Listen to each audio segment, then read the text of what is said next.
Man, oh man, oh man, oh man, oh man. All right. Hey, what's up, people? My name is Tim Black. Welcome to the Tim Black at Night show, post-debate show, so you know, yeah, we're really at it. Wow, guys, how you feeling? Let me make sure everybody can hear and see on Facebook and on YouTube. Let me make sure everybody's getting this. Let's go to Facebook people. Hey, Ginger. Hey, Bruce, what's going on? Helen, how you doing? What's happening, Julie? Yes. Rose Wade in the house. Aloha. Hey, Chris. Yeah. Diana. Yeah. Patricia Gardner, Evans in the house. Stevens in the house. Yes, looks like people can hear me. This is great. We have contact. We are being heard across the internet. Facebook people, oh man, my people are ready. They are ready. They're ready. Okay, I see you. I know. Wasn't it a night? Wasn't it amazing? All right. Let's see. Let's go to YouTube. Let's go to YouTube. All right. Karen Mitchell's in the house. There, they can hear me on YouTube. You're good. Thank you, Karen. What's up, Fred? All right. What's up, BCM Falls? All right. Broke hamster. All right, Tina. All right, guys. So look, let's get into this, man. Let's go. We're building the audience right now, guys. Do me a favor. Share this on your social media so we let more people know, because we're gonna call it straight. That's all we do. I don't know how to lie to you. Okay? My whole thing is not lying to you, because there's no salary in this. All I do is talk for a community of people. We are together. We are one. So here's the deal, guys.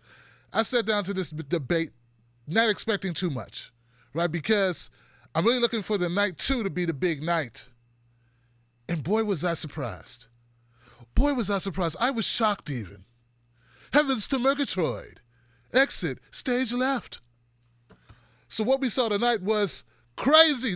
These look, first of all, I was talking to Buck Bewley and Joy Bunton, who are admins for my group, Speak On It group. Go join it on Facebook. The Tim Black Speak On It group. Go join it. Join it today. It's free. Join our group. Be a part of the group.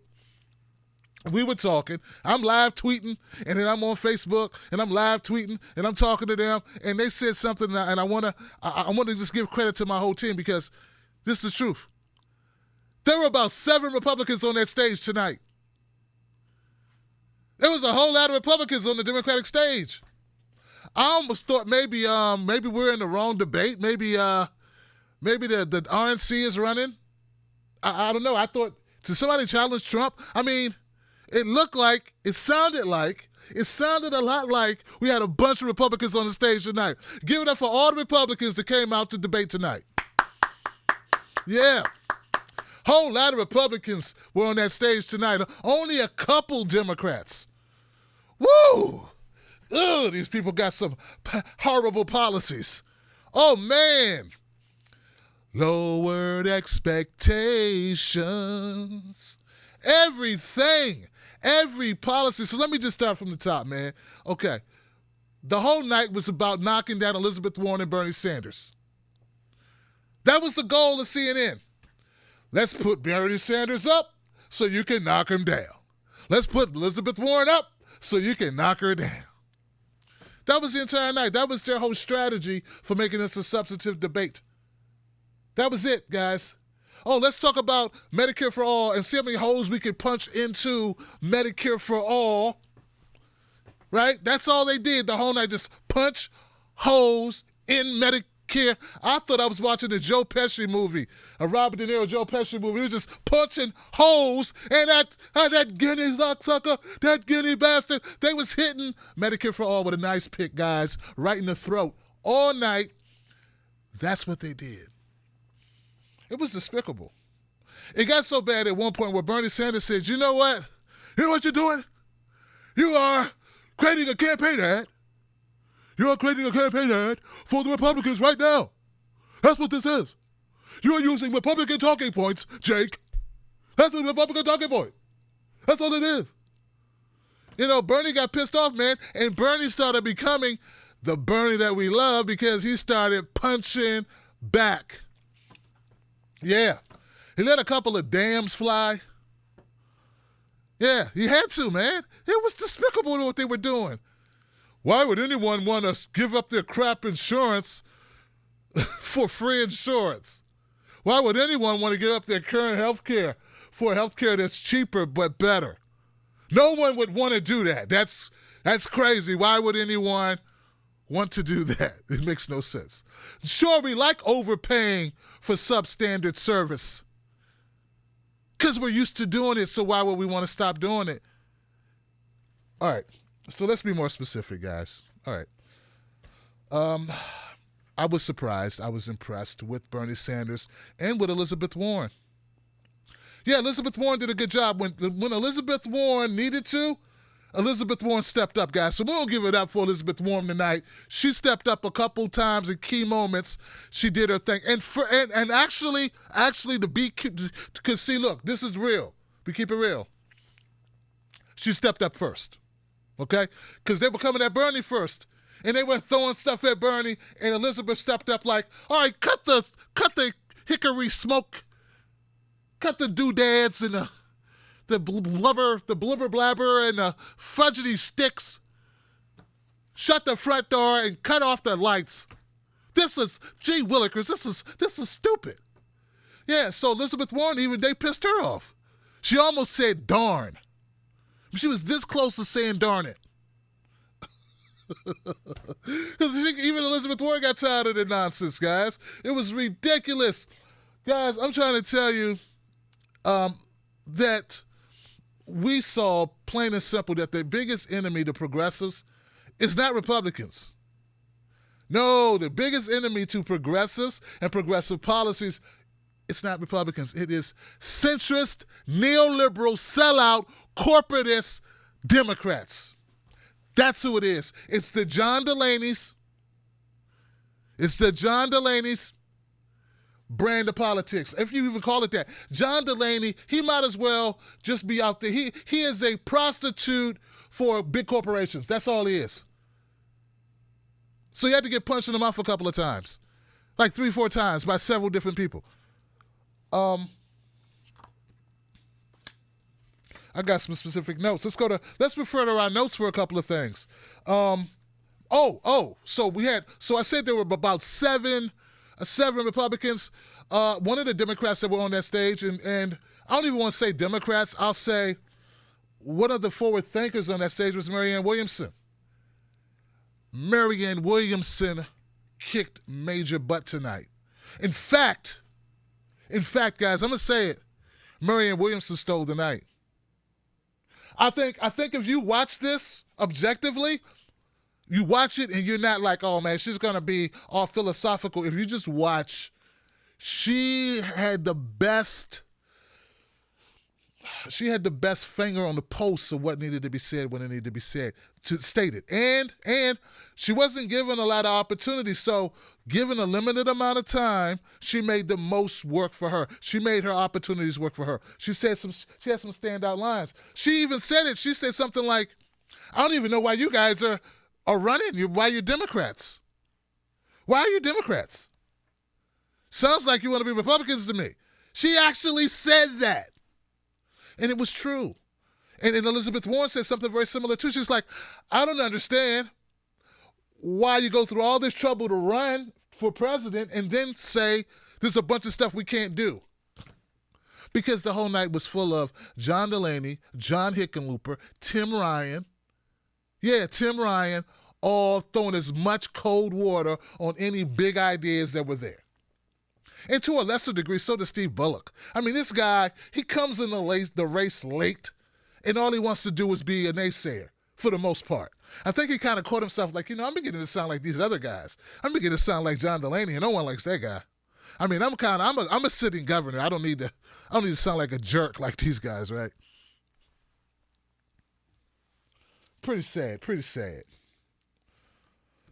So, of the most disgusting, or Who had the worst performance, in my opinion? I don't know. It's sort of a toss-up between John Delaney and Tim Ryan. I was very disappointed in Tim Ryan. There was one part of it, and I can't wait to show you guys this clip if you didn't see it. There's one part where I shit you not, guys. There's a back and forth between Tim Ryan and Bernie Sanders. Now, everyone in America knows how Bernie Sanders talks. We know that Bernie Sanders is loud, and his arms does like this, right? Tim Ryan looks like he's about 6'5", right? He's built like a tank. He's 6 places away from Bernie because Bernie is the guy. He's number one, Elizabeth's number 2.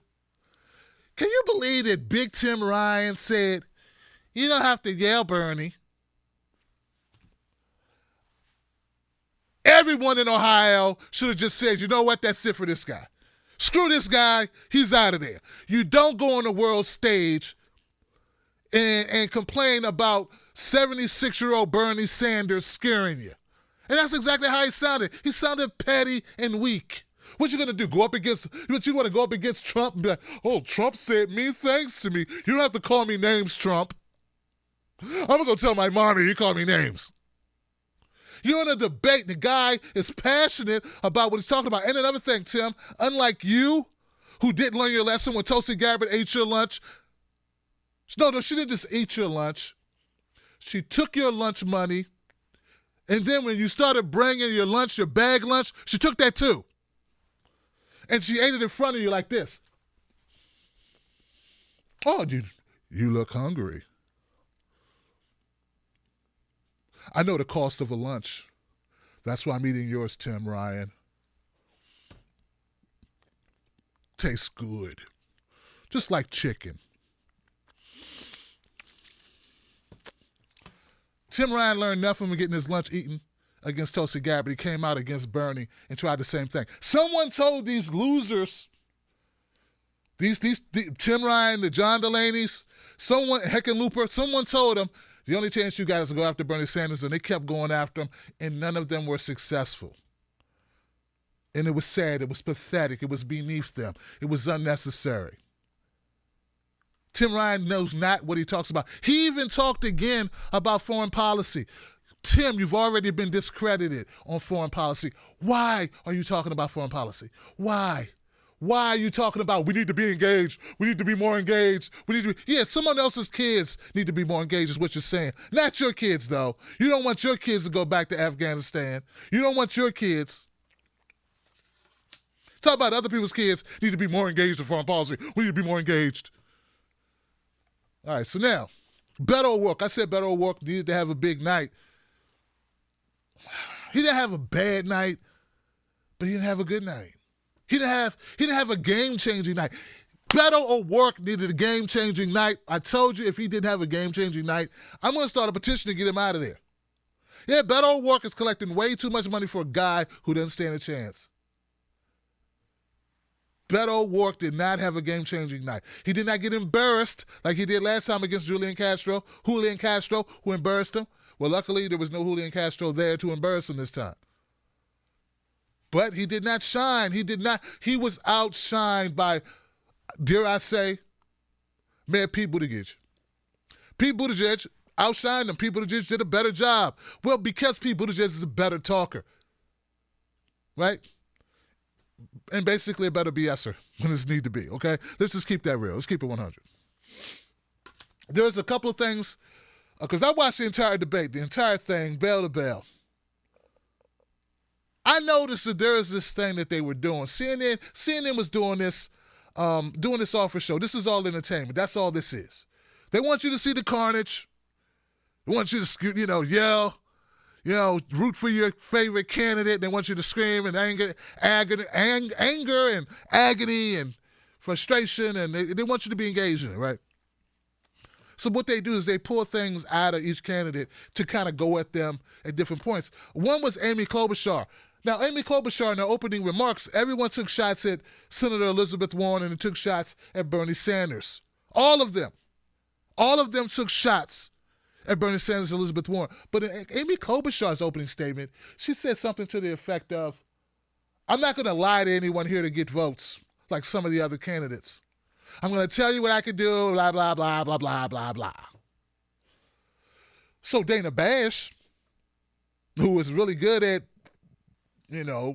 causing a ruckus, that's like what she does. She's like, oh, I'm going to get you. I'm going to stick it to you. I don't like any of you, like anybody, right? She asked Amy Klobuchar in your opening statement, you said that you were, going to tell it straight. You weren't going to say things or promise people things and just to get votes. Who were you referring to? And you should have seen Amy Klobuchar melt.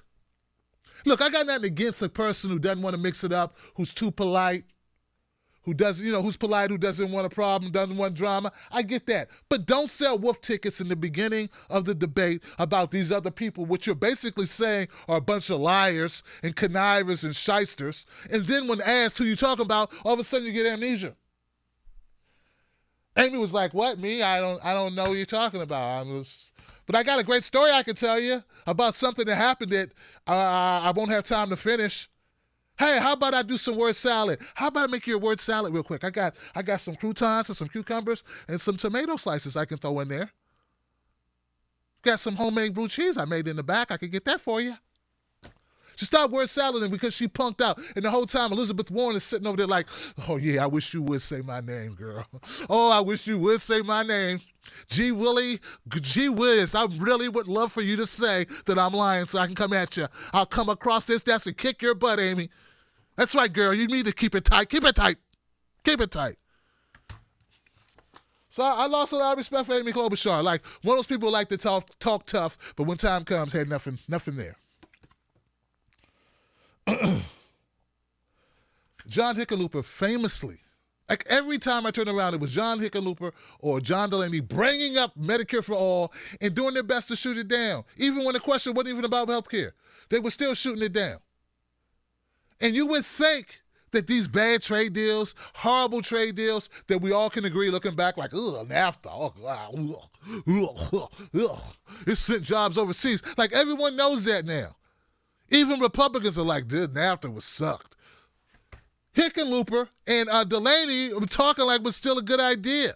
Like the TPP, which was nothing but like NAFTA on steroids, was a good idea. And then he tried to make it be like, well, if you don't like TPP, you don't like Obama. It didn't work. The crowd wasn't into it. It was disingenuous as hell. And it was just how desperate they were to try to get some type of footing in the debate, it appeared to me.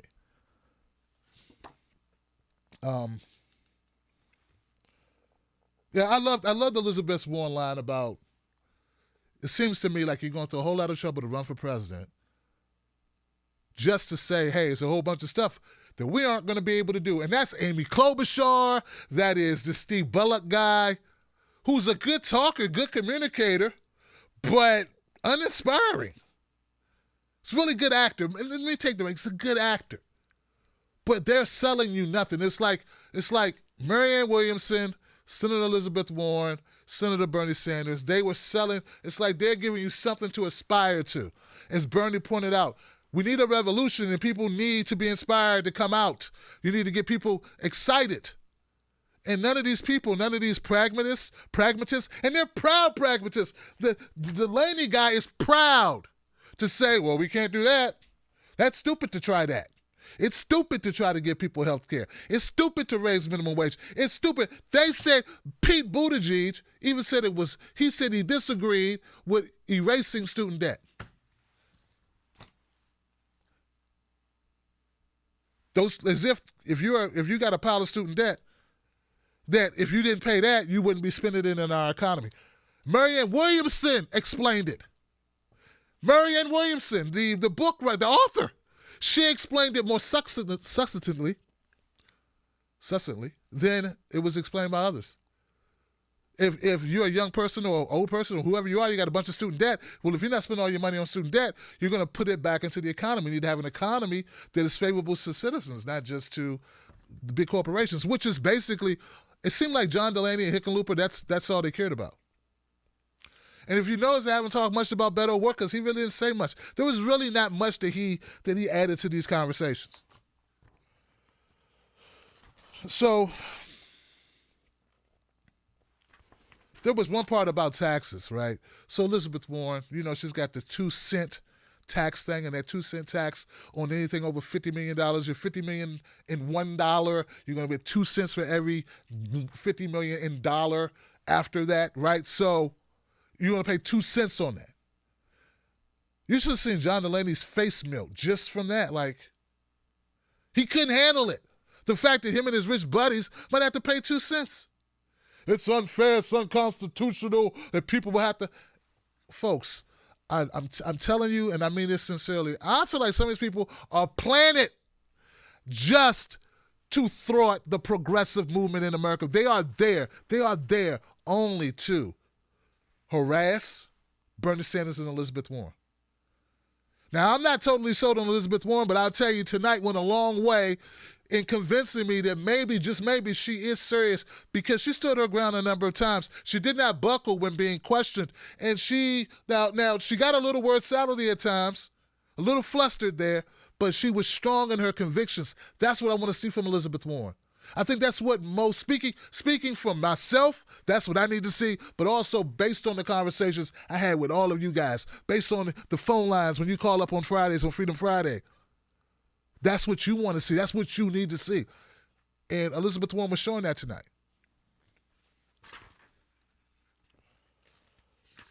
They talked about, now, Marianne Williamson did a great job when she talked about race. In fact, I think she did beyond a great job. She sucked all the air out the room because she spoke so honestly about racial inequality and what needs to be done. And you know how people were hanging their hats on H.R. 40 resolution to take a look at, reparations or slave reparations. Or, she's like, we don't need to take any looks. We already know what it looks like. What we need to do is we need to get it done. We need to have reconciliation in this country so the country can move on. That needs to happen. It's not a financing. It is a debt that needs to be repaid. And we know where the racial wealth gap came from. Now we need to do something about it. And so Marianne Williamson did a great job of articulating that, expressing it in a way. Now, Bernie Sanders, when it came to him, what did he do? He started talking about the Thurgood Marshall bill that helps this or does. It wasn't specific. Folks, I'm going to talk to Brianna Gray. I'm going to talk to Brianna Gray on the Bernie Sanders campaign. Someone needs to talk to Bernie Sanders. You need to stop talking about, when you talk about DACA, you don't start talking about black folks. When we talk about the LGBTQ community, no one starts talking about immigration, right? Because all people, all issues need to be dealt separately. So the problem I have with Bernie Sanders on this issue, and believe me, he's gotten better than he was. He's gotten better than what he was. It was hard being a Bernie supporter when he was like, I don't even know what you're talking about. I have no idea. Let's keep it on economics. But you need to be able to be specific when you talk to people. Don't start talking about the Thurgood Marshall Plan and this 10-20-30 rule, which helps Latinos and it helps blacks or anybody who lives in poor areas, does not address the issue. The question is about reparations. So if you don't have a valid reason for not supporting it, then you should support it. And that's going to come back and haunt him. And Marianne Williamson, believe me, I know what's going on. I know the conversations that are going on. In fact, they're going on right now on other channels. I'm sure there are other black people right now talking about Bernie Sanders and talking about his answer on reparations, and they're going, that's not quite good enough. So I hope he gets even better. We got time. He needs to get better. He needs to get more focused. And don't bring up plans that include everyone when we start talking about one group. No one says, hey, what are we going to do for vets? How are we going to help vets? No one goes, oh, you know what? Well, we're going to do this thing for healthcare. Well, healthcare is for everybody. You don't talk about vets when you talk about vision, for vision and health vision. Or pharmaceuticals. That's not a vet problem. If I tell you our vets are committing suicide at a rate that's unbelievable, like 100 vets a day commit suicide, then it would be disrespectful for you to start talking about any other issue. Don't talk about climate change when I'm talking to you about vets. That's how black people feel when we're talking about black people. You start talking about Latinos and DACA and poor people in poor areas. It's not the same thing. A lot of people live in poor areas. They're poor people in rural America. Appalachia got a lot of poor people. That's a separate issue. I'm not saying it doesn't need to be addressed. Poor people do need to be addressed. But this issue here is specific and needs to be addressed. And yeah, I said it. It needs to be said. And to anyone who gets butthurt about that, understand black people are the strongest, most loyal voting bloc in the Democratic Party. If you can't win the black vote, see, this is what I have problem. People think, oh, Tim, you shouldn't say that. As if I didn't say, it's like if I didn't say it, you think it goes away. No, man. It's like, look, dude, if you got diabetes, you need to handle that. If me not talking about you, us not talking about diabetes, us not talking about our condition does not make it go away. So if you say, Tim, why you bring it up? It doesn't matter why I brought it up. Be glad I brought it up. That way it can be addressed. All right. The climate crisis. Yeah, we had people on the stage arguing against, not really, how can I say this? Arguing about the way that we should implement it. Arguing about how we should implement it and what rate we need to start cutting carbon emissions and what rate we need to do these things. So my thing, we need to be aggressive. If scientists say we got 10 years, well, how about let's get the kickstart on that now? Like, and you still got people like Hickenlooper who, these people do not need to be in this race, guys. They do not need to be in this race. These people, I want somebody to help me do some research on Tim Ryan, Hickenlooper, John Delaney, and Bullock. I need to find out who's funding their campaigns. The Green New Deal has things that needs to be improved. It needs to be more specific. I get that. But the spirit of the Green New Deal is addressing climate change. I think people, they just disagree with something just so they can make a little name for themselves. They're trying to build a lane for themselves, is what I get. That's what I get. When asked how would Pete Buttigieg, how would he appeal to African-American voters, he said that as an urban mayor, the racial divide lives within me. I don't even know what that meant. And this is what I mean about some of my knocks about Pete Buttigieg. What does that mean? I know some people watching, they probably thought, oh, that was nice, that was eloquent. Yeah, but what did it mean? The racial divide lives within me. You're racially divided on the inside? I'm sorry, on the inside, you have no color. You just veins and organs, blood, capillaries. What are you talking about? So there's like this lofty talk that people get into that it just sounds, that's why I don't knock Bernie to a large extent on these issues, because he doesn't start talking like Pete Buttigieg. You get what I'm saying? He's going to get better, but he's not as bad as Pete Buttigieg. He'll start talking lofty terms that make no sense. The racial divide lives within me. So does gas. What's that got to do with racial wealth gap? So, now we could talk about this all night, but what you need to know is the best performance of the night. The best performance of the night goes to Marianne Williamson. A close second will go to Bernie Sanders. Basically tied with Elizabeth Warren, but I think a slight edge for Bernie Sanders just because he had to parry more issues from others than Elizabeth Warren did.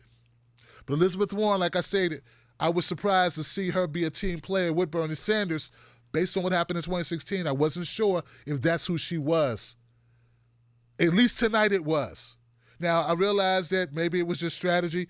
I know Cenk Uygur sent out a video where he said Bernie Sanders and Elizabeth Warren, they need to work together. You know, they need to work together. They need to team up, and they need to work together. Of course they need to work together. Okay. You're right, they work together. My thing is, that does not mean that makes Senator Elizabeth Warren a better candidate. I think if push came to shove, Bernie's a stronger candidate. I think that was proven tonight by the deference played to him. I mean, no one had to tap out. Tim Ryan basically tapped out with Bernie. Oh, don't be so mean to me, Bernie. That's a tap out. No one tapped out with Elizabeth Warren. Okay, so, but she did a good job. Don't get me wrong, she did a good job. The worst performance of tonight go to John Delaney. Hands down, worst performance. This guy, I hope he goes bankrupt funding his own campaign. Because I know no one can be contributing to it. I'd like to know the people that gave to the John Delaney campaign. What is wrong with you, and how long have you been a Republican? I'd like to know these things. Second worst performance would go to Tim Ryan. He did slightly worse than John Hickenlooper because Tim Ryan just sets up his own traps to fall into. I've never seen it. It's the strangest thing. Hey, I'm just going to put a tripwire down here, and then I'm going to forget I put it there. I'm going to just trip over it. He made the same mistakes he made in the first debate. If a person can't get better, can't get out of their own way, it's like he shot himself in the foot the first debate, and he said, okay, pow! Damn it, I shot myself in the foot again. What is it?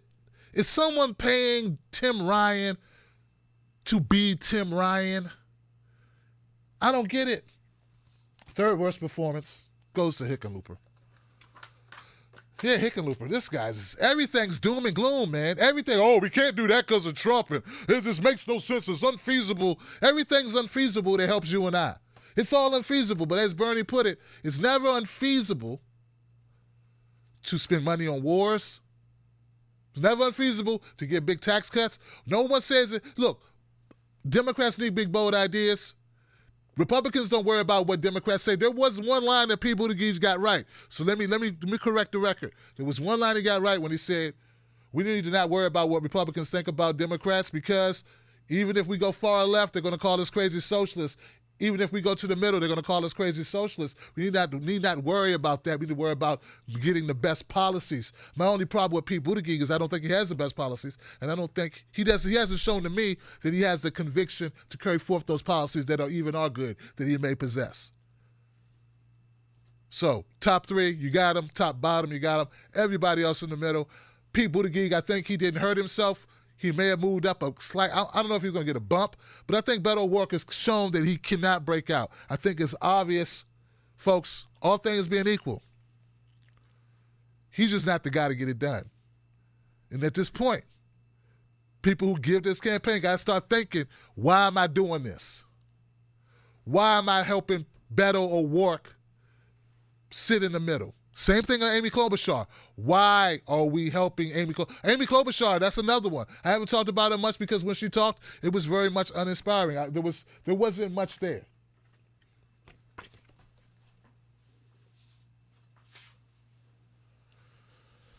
Closing statements. Where's my closing statement card? Okay. I got a couple cards here. I took a lot of notes, guys. Okay, Steve Bullock. He gave a wish list. He talked about a wish list for economics. Said we don't have time for a revolution. That was his opening statement, I think it was. He said we don't have time for a revolution. But Steve Bullock apparently believes we have time to keep doing what we've been doing. It's not working.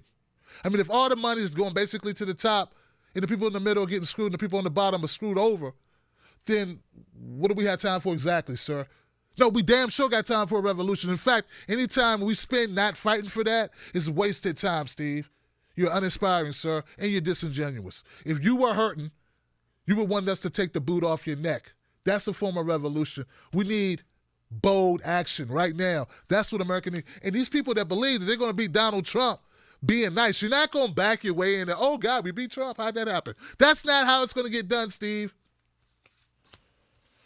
Closing statements. Here we go. Closing statements. Bullock, uninspiring, but a good story. Thank you for your story. Tip your waiter on the way out. Thank you. Marianne Williamson, strong closer. But I'm not convinced that she's the person that can provide the change that she's talking about. I don't believe that Marianne Williamson will be the vessel. And I don't think she believes that either. But I'm damn glad she came to the party.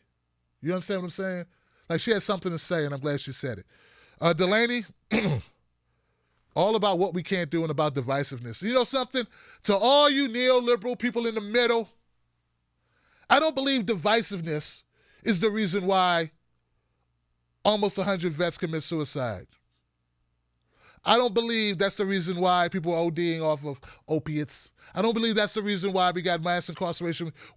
Though we only have 5% of the world's population, we have 20% of the world's prisoners. I don't believe I don't think it's divisiveness that makes us have a private industry, a private prison industry that's booming. I don't think it's our divisiveness that has us in war in 8 different places. No, it's not divisiveness that this word they like using because Trump's in office.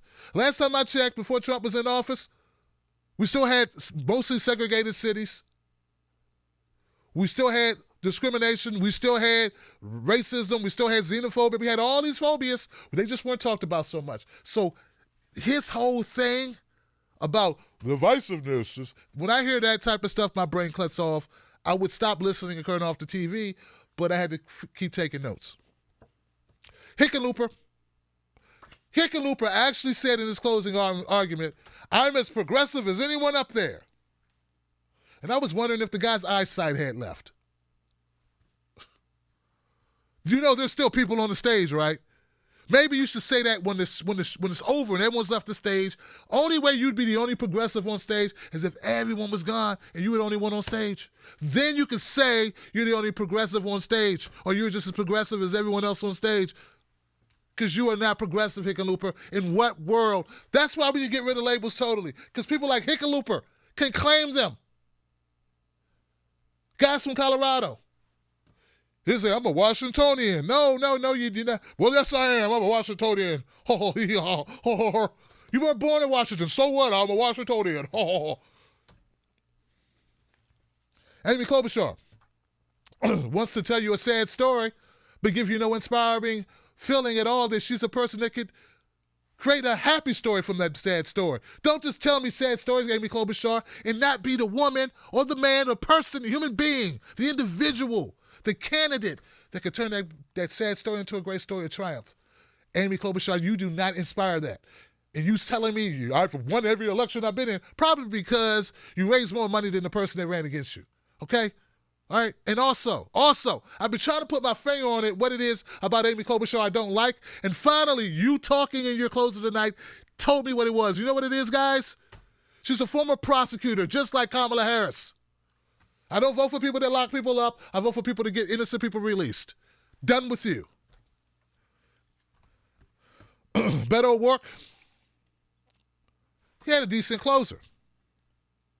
Bringing people together, that's a great thing, but I still don't feel like you're the person to do it, man. I just don't feel like it's you, Beto. And I am the Keanu Reeves of the Democratic Party. I am the candidate that believes that we can all learn how to pop lock at one time. It's uninspiring. It's, you know what, it's entertaining, sir. But we need more than entertainment. We need substance, and we need someone who is vigilant and resilient. And I just don't see that in you. Buttigieg, good speech. But but I listen to what you say, Boot. I listen not just to how you say it. I listen to the words. I write them down. I go back and read them. I don't think most people do when you talk. I think they just listen to the tonality and the speed. These are things that you learned while you were the CIA or whatever. I don't know what it is. Programming, disinformation, screening, training class you took in your cyber whatever thing you did for the McKinsey project with Clinton or whatever it was you did. Look, the bottom line is that Pete Buttigieg is not, he's not real. He seems to be a fabrication of things put together in order to achieve a certain emotional reaction from you. But if you look at what he says, similar to what he said when we talk about race, as a mayor of a racially diverse town, the division is in me. Like, it doesn't make sense what he's saying. Warren's her closer, she started off with a stump speech. But she impressed me because she switched out of her stump speech and then she went real. She mixed it up with talking about the government should work for the average Americans. And this is when Warren is at her best, when Warren seems more authentic and she's talking about the corrupt government. Because I believe deep inside that Elizabeth Warren does believe our government is thwarted by corruption and big money interest influence. Now, Warren, when you made your closing, you talked about the need to get money out of politics, big money out of politics. Well, once you make that commitment for the general election that you will not take big money, that you will ride off of money that you get from small donors. You could do it. You could do that.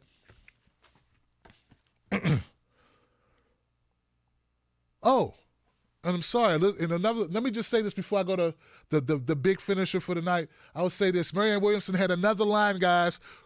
Don't quote me verbatim, but it's pretty close.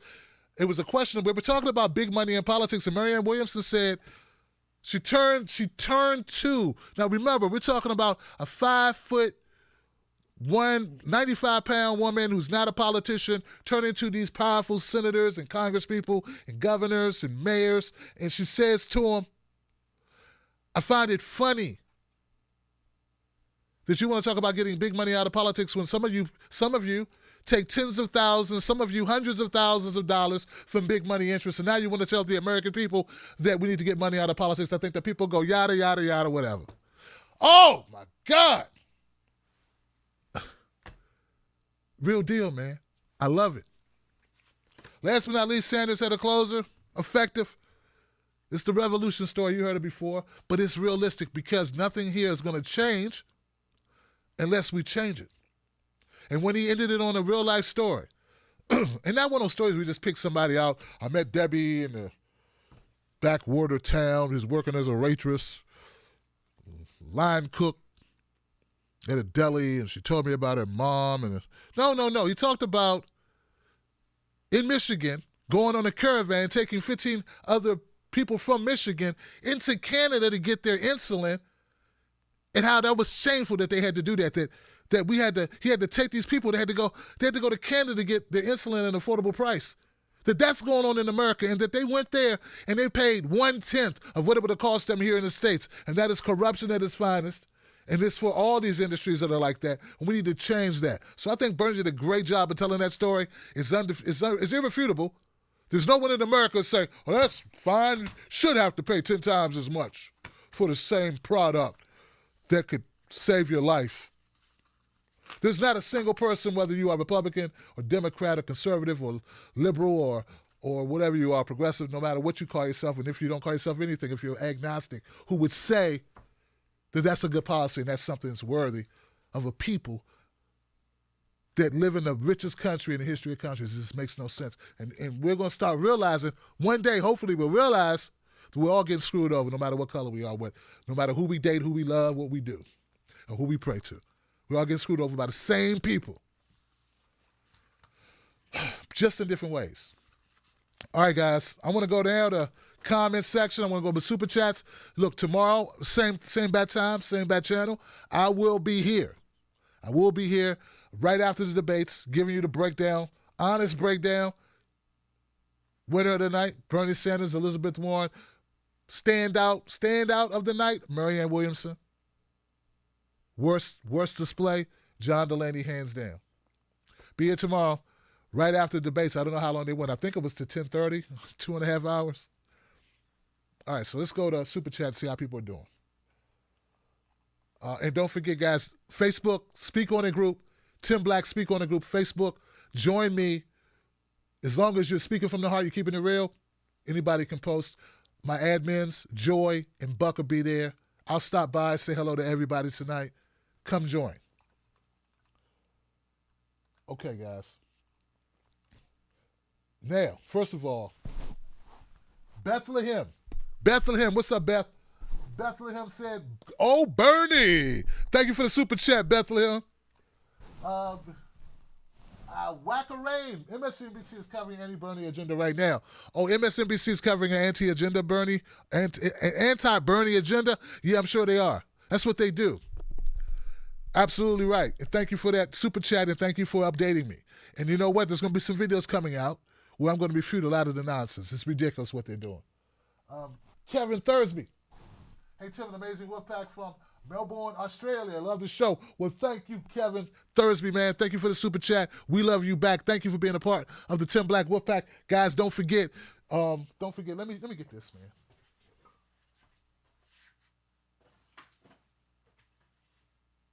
Okay. Join us, Tim Black Wolfpack. One of the items that are going into the Tim Black gift pack, Wolfpack gift pack, is a bumper sticker.